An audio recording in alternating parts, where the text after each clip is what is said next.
Big Mac's a Big Mac, but they call it Le Big Mac. Le Big Mac. Welcome to MsMojo, and today we're counting down our picks for the casting choices in 1990s films that were absolutely flawless. You promise? Yeah, I promise. Promise. I just said I promise. Number 10. Julia Roberts and Richard Gere, Pretty Woman. You really can't have one without the other. Together, we'll never get enough of this dreamy duo. Richard Gere is exquisitely cast as the dapper Edward, and Julia Roberts is a vision as Vivian.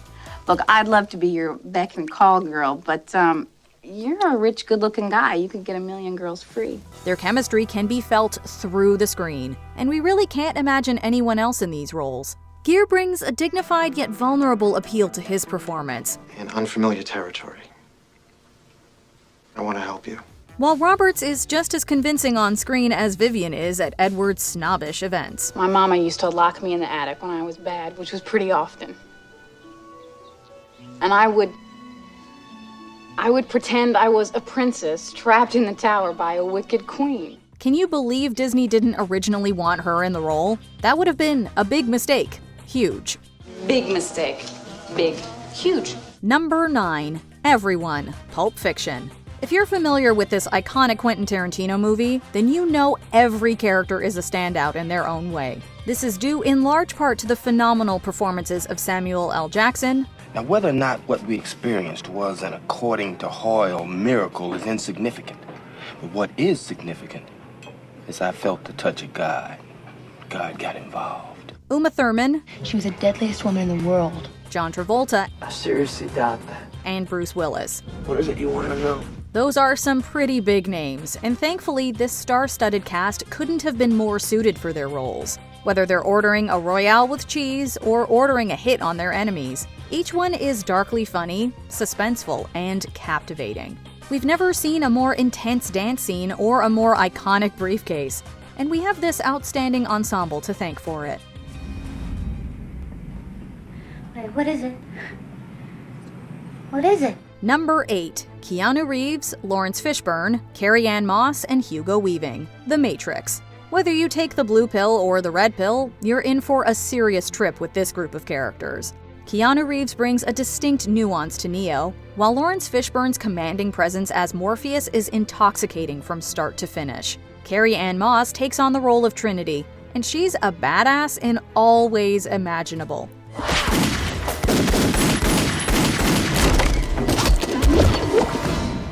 Finally, Hugo Weaving's portrayal of Agent Smith is immaculate. He's the perfect foil to Reeves' Neo, and we love to hate him. Hear that, Mr. Anderson? That is the sound of inevitability. They all play off of each other perfectly, and we wouldn't want anyone else to accompany us while we're tumbling down the rabbit hole. I hate this place. Number 7. Alicia Silverstone, Stacey Dash, and Brittany Murphy. Clueless. If you don't believe these three were perfectly cast, we think that's way harsh and you're totally buggin'. Alicia Silverstone is synonymous with this cult classic for a reason. No one else could spew such iconic catchphrases in that yellow suit. Boy, they came out of nowhere. Of course, no It Girl would be complete without her clique. So it's fitting that Brittany Murphy and Stacey Dash are also superb as Ty and Dion. He thinks he's all that, Ty. Yeah, God's gift. You're too good for him. If I'm too good for him, then how come I'm not with him? We love seeing Ty's journey to the top of the social pyramid, and Dion adds just the right amount of humor and charm to the dynamic.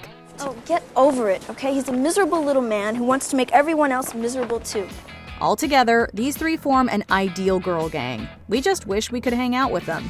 Number 6. Robert De Niro, Ray Liotta, and Joe Pesci. Goodfellas. This trio committed to their roles so hard that we walked away from the theater slightly afraid they'd have us whacked too.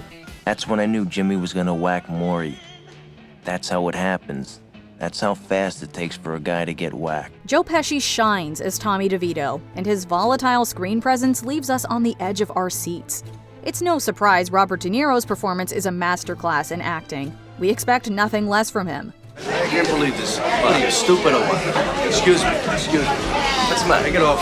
Take it off. Why? What's the matter? Take it off. Take it off. Still, the real star of Martin Scorsese's mobster masterpiece is Ray Liotta as Henry Hill. But I got nowhere else to go, Paulie. You're all I've got, and I really, really need your help.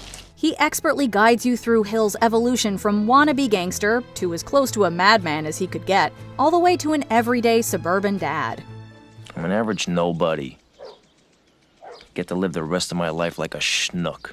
Thanks to these three, as far back as we can remember, we've wanted to run the other way from gangsters. Number 5. Brad Pitt, Edward Norton, and Helena Bonham Carter, Fight Club.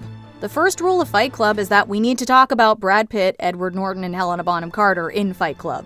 Well, it should be anyway, because we're still talking about these actors decades later. Helena Bonham Carter is arguably the heart of the film, bringing humanity back to the story and reminding us what the main characters are really fighting for. Oh God, why are you doing this? It's cheaper than a movie and there's free coffee. Then there's Edward Norton, whose insomnia-ridden persona is unbelievably effective. I nod off, I wake up in strange places, I have no idea how I got there. You need to lighten up. Can you please just give me something? Lastly, we're still reeling from the way Brad Pitt's Tyler Durden bent and opened our minds.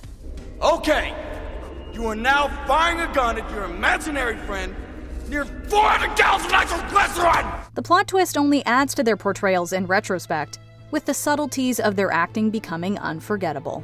Number 4. Leonardo DiCaprio and Kate Winslet, Titanic. This film encourages its viewers to make it count, and we count this as one of our favorite castings in history. There's no way to avoid falling in love with Kate Winslet as Rose DeWitt Bukater, especially since her innocence and charm are matched only by her resilience and bravery. Jack! Rose, I'm in here! Jack! I'm in here! Jack! Rose! Jack! Jack! I'm sorry! I'm so sorry! Then again, despite the film's title, this is really the story of Jack Dawson, played by Leonardo DiCaprio at his absolute dreamiest. Over on the bed, the couch. Like Rose, we totally throw everything overboard for a chance to fall for him. We definitely make room for him on the floating debris, though. Sorry, we had to. We love them both, and we love that they're as adorable together on screen as they are in real life together.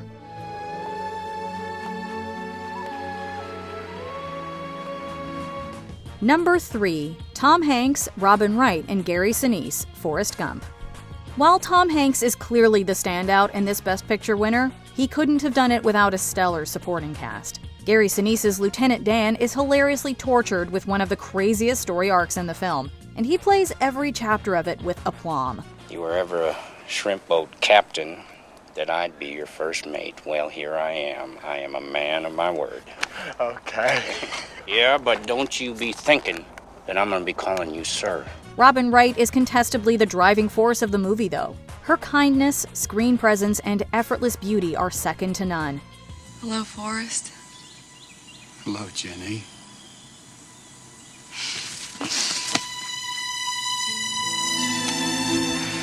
But of course, this film is still called Forrest Gump. Tom Hanks becomes the character to such an authentic degree, it's hard to remember he's even acting. I don't know if Mama was right, or if it's Lieutenant Dan. I don't know if we each have a destiny. Number 2. Morgan Freeman and Tim Robbins, The Shawshank Redemption. We want Morgan Freeman to read us to sleep every night, and this movie is a big reason why. He plays Red, a man with a life sentence at Shawshank State Prison. The man's been in here 50 years, Haywood. 50 years. This is all he knows. Ironically, he narrates the story of Andy Dufresne, who is one of the few, if not only, possible innocent inmates there. Of course not. But you do need someone to set up the tax-free gift for you. And that'll cost you. A lawyer, for example. Bunch of ball-washing bastards. Their friendship feels real, and both actors come to life in ways that are empathetic, funny, and thrilling all at the same time. We can't watch this film without feeling like these two were born to be in this epic prison drama, and they're undoubtedly a huge reason why it's considered one of the best films of all time. When I picture him heading south in his own car with the top down, it always makes me laugh. Andy Dufresne. Before we unveil our top pick, here are a few honorable mentions. Robin Williams, Good Will Hunting. Who else could truly make us feel like it's not our fault? You know what occurred to me? You're just a kid. You don't have the faintest idea what you're talking about. Why, thank you. It's all right. Kathy Bates, Misery. Chilling, haunting, and perfect are words that come to mind. In case you think of any ideas. Well, I wouldn't expect too much. Don't be silly. You'll be brilliant. Think of me as your inspiration. Jeff Bridges, The Big Lebowski. The dude abides, and we love every minute of it. Do I make myself clear? I'm sorry, I wasn't listening. Ow! Ice Cube, Boys in the Hood. His first role and arguably his best. Said if God was a bitch, there wouldn't be no nuclear bombs, no wars, and no shit like that, because they ain't in a bitch's nature. Lindsay Lohan, The Parent Trap. She's twice the fun in this seminal coming-of-age flick. I'll be 12 on October 11th. So will I. Your birthday's on October 11th? Yeah. How weird is that? Extremely. Before we continue, be sure to subscribe to our channel and ring the bell to get notified about our latest videos. You have the option to be notified for occasional videos or all of them. If you're on your phone, make sure you go into your settings and switch on notifications. Number 1. Anthony Hopkins and Jodie Foster, The Silence of the Lambs. Jodie Foster and Anthony Hopkins are the yin and yang of this movie. And their unlikely bond, constant mind games, and tortured past are unmatched on the screen. I did not kill him, I assure you, merely tucked him away very much as I found him after he'd missed 3 appointments. If you didn't kill him, then who did, sir? Who can say? Foster's Clarice Starling is stoic and vulnerable, and the wave of emotion she endures is hard to watch at times. My father had become the whole world to me, and when he left me, I had nothing. I was 10 years old. You're very frank, Clarice. On the other side of the coin, Hopkins' turn as Hannibal Lecter still haunts our nightmares, like his piercing blue eyes are imprinted in our minds. Foster brings humanity to a role that could have been cold and unremarkable, and Hopkins actually made us cheer for Dr. Lecter. Neither of those are easy feats. They both won Oscars for their roles, and we can't think of a more deserving duo. I'm having an old friend for dinner. Bye.